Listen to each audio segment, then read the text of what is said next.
says, "Uredaftem esoivechem v'naflu lefnechem l'cherev v'radfu mikem chamisha me'ah." It says that your enemies will chase you and they will fall by the sword, 500 men. What is going on here? So he writes like this: Ki tzarich shischazek v'kol koyach liyos ish chayal. You have to strengthen yourself with every part of yourself to be an ish chayal. An ish chayal is a soldier, a person who is engaged in valiant battle. Or isha. Shiyeh leichelek b'malchus memshala dekdusha. What does it mean to be a chayal? So he says the definition of being a chayal is that you should have a portion in the malchus. Portion in the malchus. What does it mean to have a portion in the malchus? Malchus means kingship. So what does it mean to be an individual that has a portion in the malchus and in the memshala, in the reign of Hashem, which is a reference to mamshala de kedusha, the reign and the expression of holy energy of Hashem in this world. The Hainun. What does this mean? Keshemiskabrim laha'ir hadas bechaveroi. Vezeu uredaftem esoivechem. You know what that means? What does it mean to be a soldier? What do you think that means here in this holy manner? To serve Hashem. To serve Hashem. We use this terminology of serving Hashem, and it's so broad that it's almost impossible to define. Persevere. But what are we persevering in? Doing Hashem's work. What is Hashem's work? That's essentially what we're asking here. What's in the Torah? What's in the Torah? So All the good stuff. all the good stuff, none of the bad stuff, yeah? Okay? So you know what he writes here?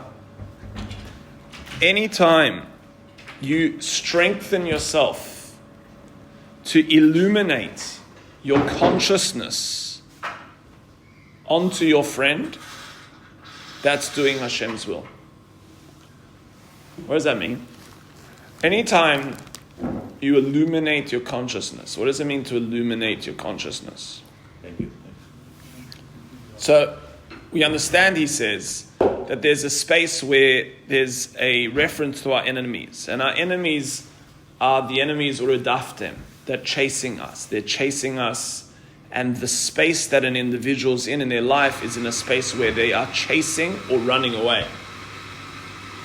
And the cessation of the chasing and the running away, where a person is able to just stop and be meir, where they're able to stop and they're able to illuminate their presence and their consciousness onto their friend.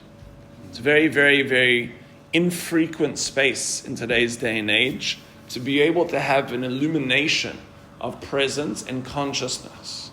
He says this is what it means to be a chayal.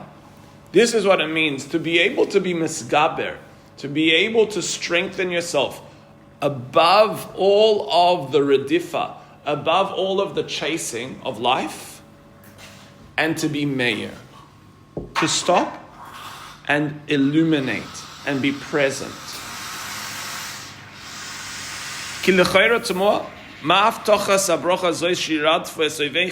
It's a very strange thing because it says, if you follow in my statutes, it tells us your enemies will chase you and they'll fall by the wayside. Like, what a bracha is this? I don't want my enemies to chase me. I want to be peaceful.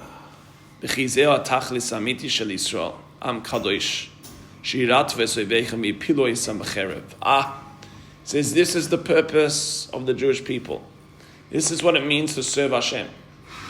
It is to take the spaces of redifa in your life, to take the spaces of chasing and relentless running, and destroy the enemy, cause them to fall. And he says this is the purpose, the true purpose of the Jewish people. So,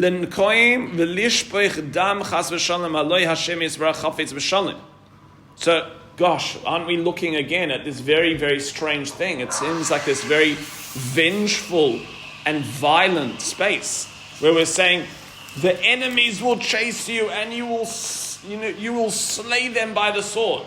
Sounds like Hashem is bloodthirsty, God forbid. Hashem is peaceful. And what does it mean that Hashem is, we know, blesses us with shalom? We end off the Amidah with shalom. We want shalom. We don't want to fight our enemies and have to constantly mitigate these negative forces and destroy and cut people's lives short. We don't want to do that. That's not our raison d'etre. Might be others, but it's not ours. It's in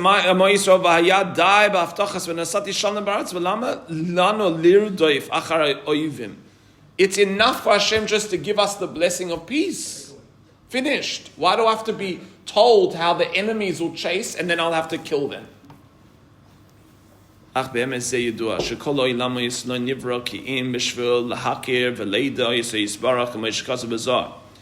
says because the whole reason why the world is in existence is not for us to sit in kumbaya, everyone sits together singing the songs, holding hands, and everything is peaceful.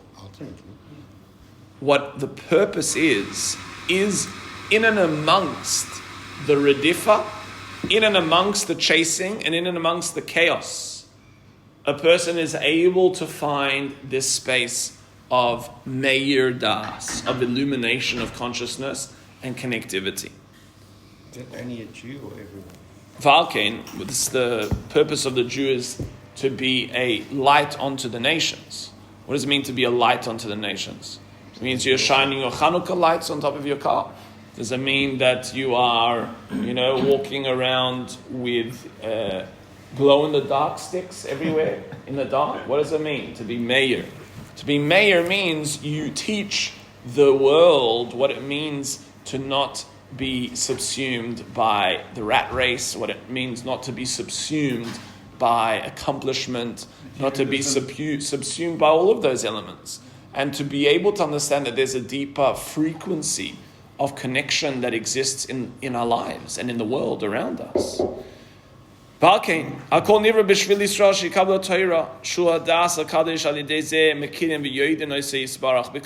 now if you think about it, the whole world was created for the Torah. Now, it seems like this strange reality that the whole world is created for the Torah, yet, 99% of humanity, if not more, is not keeping Torah. And not only that, so much of my day is not about learning Torah. It's about just existing outside of Torah. So how am I meant to understand that the whole world was created for Torah? So he writes, what it means that the world was created for Torah is that through the study of Torah, a person stops what they're engaging with in their lives. We have so many things that we need to go and do, so many things that we need to accomplish, so many things that we need to rectify and fix up and move forward. But when a person says, no, I'm stopping and I'm learning Torah, what they're doing is they are being meir das. They're saying to themselves, in life, there's something more important than making money. There's something more important than having a more beautiful house. There's something more important than my physical appearance. And in that space, I'm able to stop and I'm able to engage with the wisdom that is able to allow my mind to transcend its entrapment. And in that transcendence, a person is then able to inculcate a mindset and a perception for the rest of their life. So when they go back into the world and engage with whatever activity, it's coming from a place of meir das as opposed to this space of consistent running and chasing. And that's what he says, Sivalkein. Kol hagdula v'amlucha shaycha rak l'Yisrael shoysim l'tzonim shezoichen lezeh hadas shebishvil zeh nivra kol v'alkein rak heim kruim adam k'mo shamru b'seinu ki mi she'ein boy zeh hadas Uchaya b'dmus Adam gewalt. He says this is why the Jewish people are referred to as man. Because the definition of man, and it's interesting because if you have a look, and we'll go into that now, but the definition of man is that a person is conscious. That's the definition of man. Consciousness means I am not continually running and chasing like predator and prey. As soon as you enter into predator and prey mode, you become an animal. And you know better than an animal. In fact, you're worse than an animal. And this is the Dmus Adam. B'shvil zeh mechuyev kolecha lasak b'yishuv ha'olam dahin lachnis hadas amiti b'acheirim shezeh ikar eisek b'yishuv ha'olam. He says the main way to fix up the world is to help other people have das. When you can be with another individual and allow them to settle and allow them to focus into the gratitude, into the connection, into the underlying resonance, into the silent self, into the connected self. In that is our purpose as Jews, and that is the rectification of the world.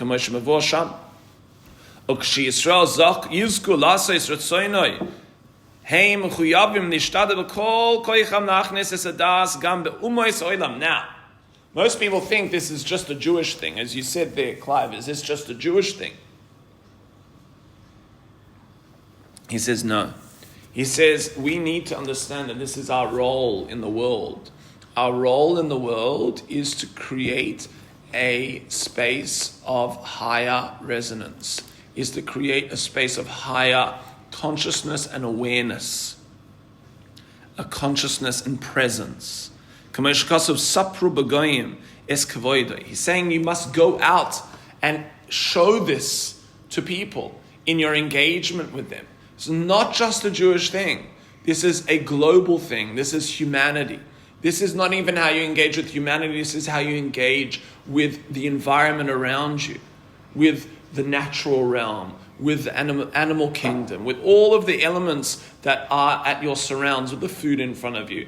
Everything is beckoning for that purpose and for that direction. We're clearly doing a lot wrong. V'zeu, kol ha-milchama mitzvah shnitztav Yisrael, hakol hu kidei lahashivam el ha'emes lo'ediam ki Hashem hu Elokim shezeu ha'tachlis amiti. And this is what is referenced here, that the enemies will chase you and you must destroy them. You must kill them. He's not talking about shedding blood with swords. It's talking about shedding the distractions of life and killing those elements of life which are constantly causing you to run from your enemies. And in that space, you are creating a rectification spiritually. It's an unbelievable concept. As we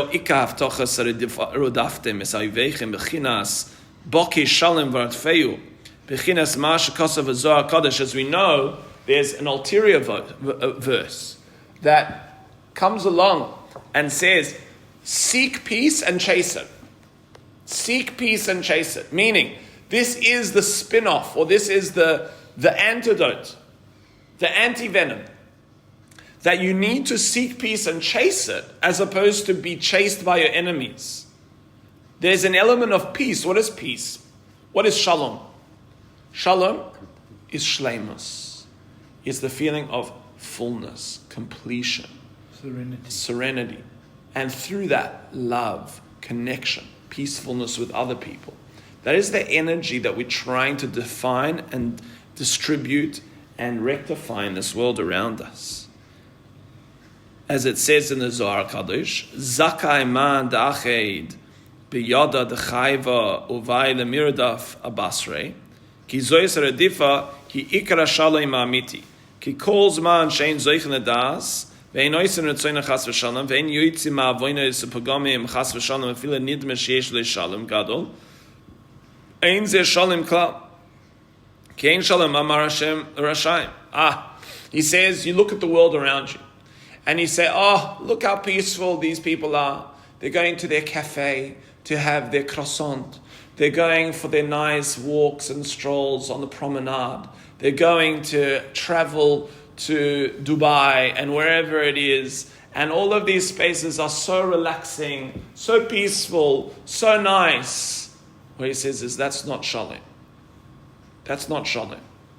That is a person who has been subsumed by the redifa of their oivim. They are being chased by their enemies, meaning there's this perpetual requirement to seek out, to experience things in order to bring you a space of shalom. You know how you have those interesting things, they have these clowns, they laugh, and you put in $1 and then they start laughing like this scary laugh, So we look at this like this crazy thing. It's very unique, isn't it? Have you ever seen one, Johnny?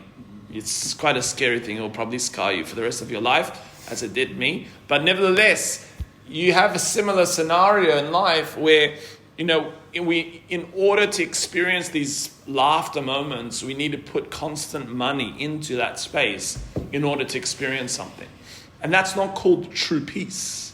That's not true peace. True peace is an individual that is able to stop their enemies in their tracks and say, I'm able to be mayor, my consciousness, just because. And this is how he concludes to tell us.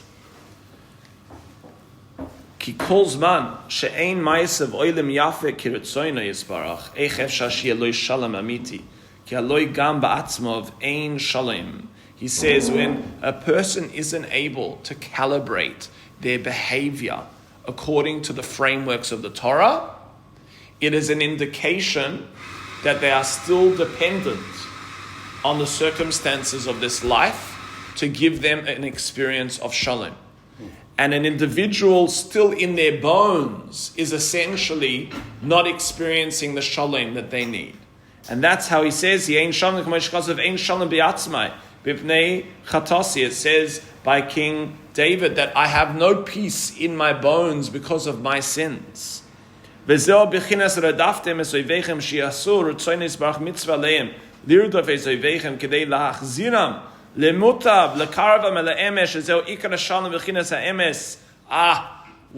purpose here?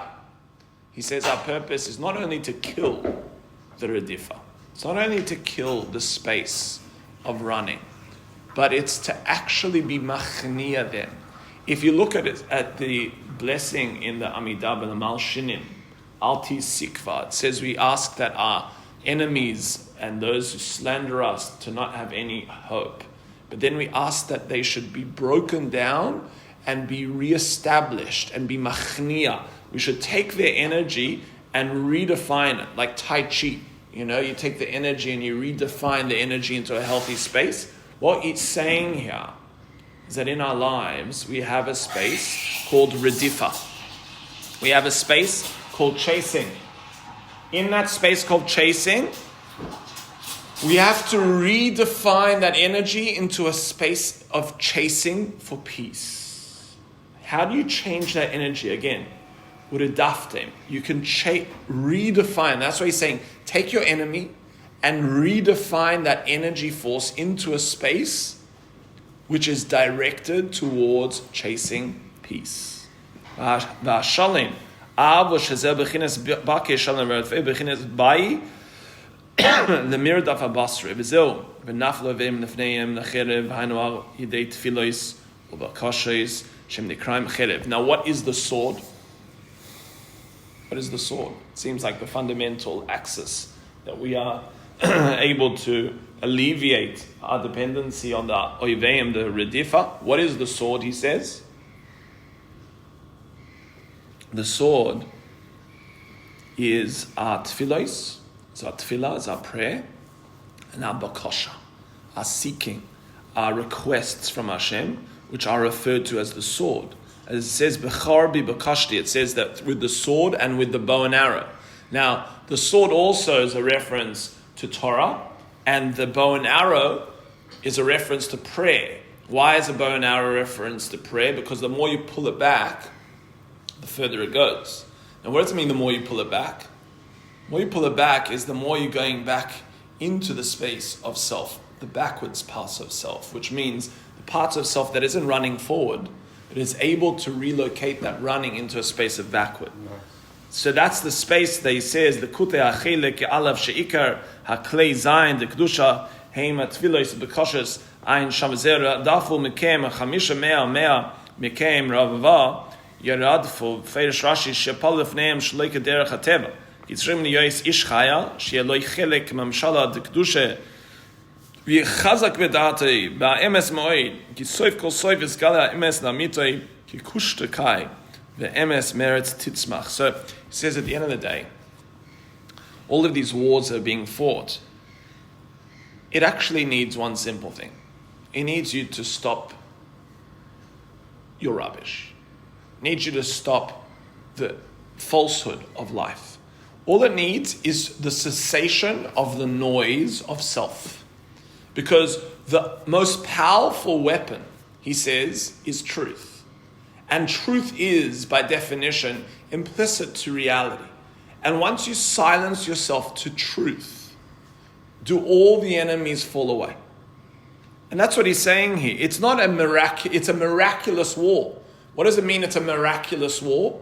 It means that the way that the enemies are being killed is through this miraculous space of you just stopping. And you'll see that the enemies start to fall by the wayside.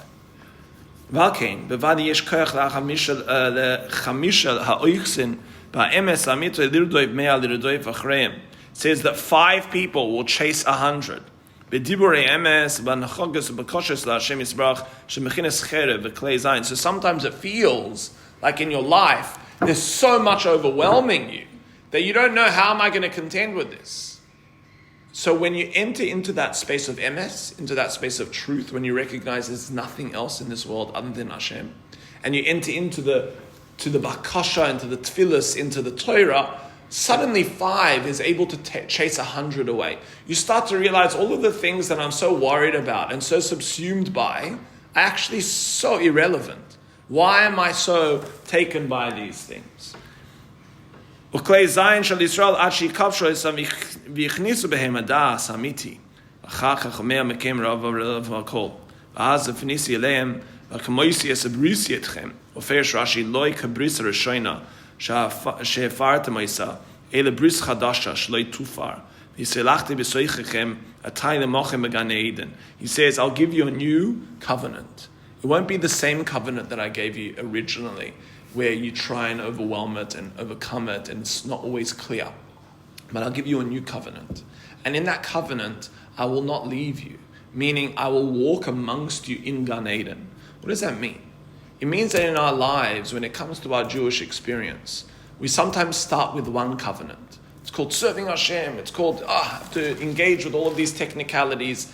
Now, that's true. That's a given. You can't have a covenant with Hashem if those elements are not amalgamated and they're not calibrated and you haven't been able to find all of those spaces of dependency.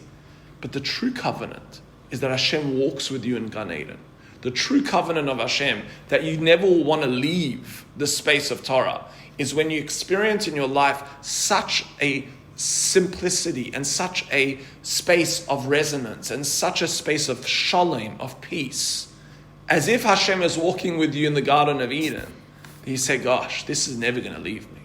And that's what it means to be a Yid. What it means to be Meir Das. What it means to illuminate your consciousness and presence. Ki ikar klal kol haftachos ha'elu hem tachlis shashua tzadikim b'olam haba b'gan Eden sheika tanugim sheikaro v'yedo yisparach b'chines v'chisi lahem l'lokim rak mach mashiach shal l'zakes l'kol zeh ki im ma shetarach be'erev Shabbos v'ka yigia v'tircha b'olam hazeh ולצייס מהכללה של החטא האדם הראשון שיקרא היה עניין האכילה עד שיזכה על ידי האכילה דייקה לארץ הרצון שבחינס מה רב טובך.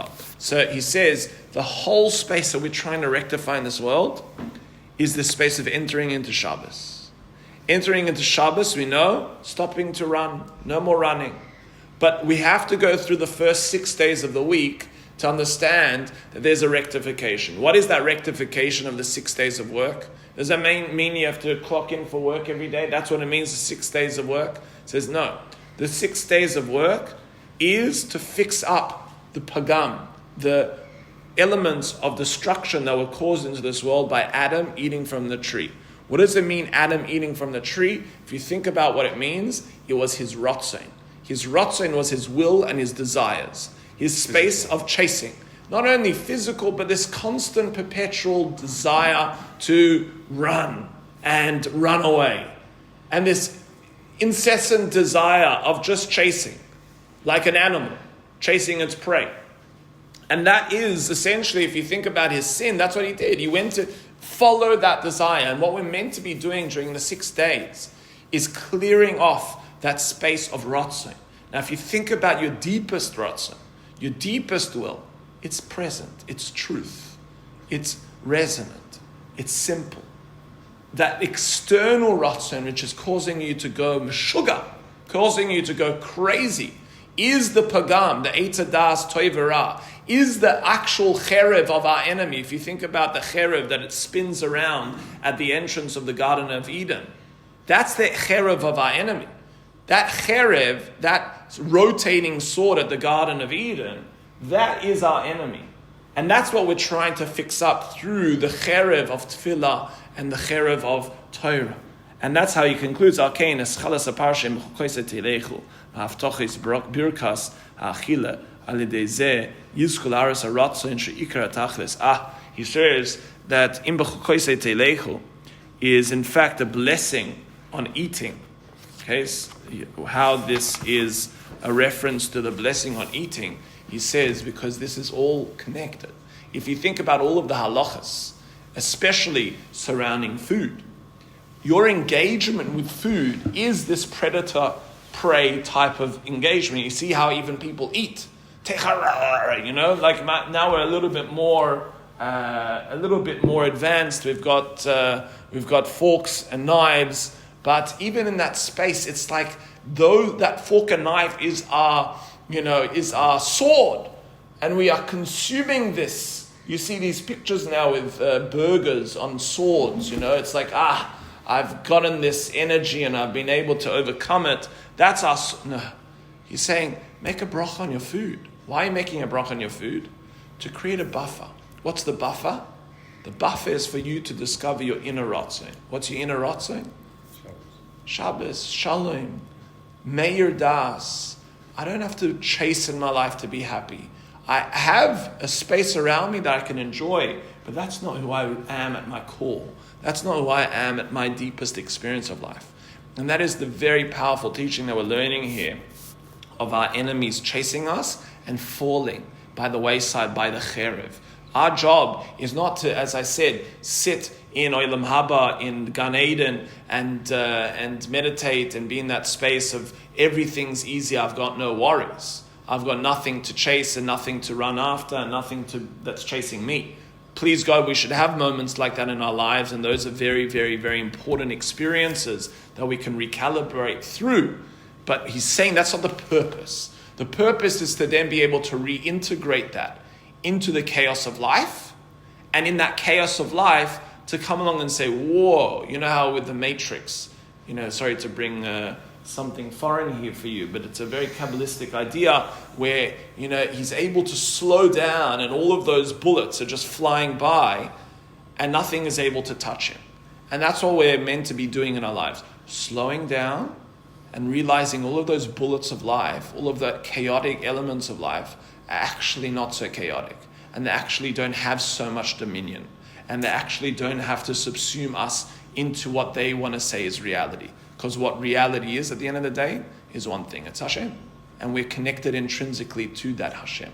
So please God should be with bracha, and we should have the serenity of what the blessings of the Torah tell us to be able to destroy our enemies.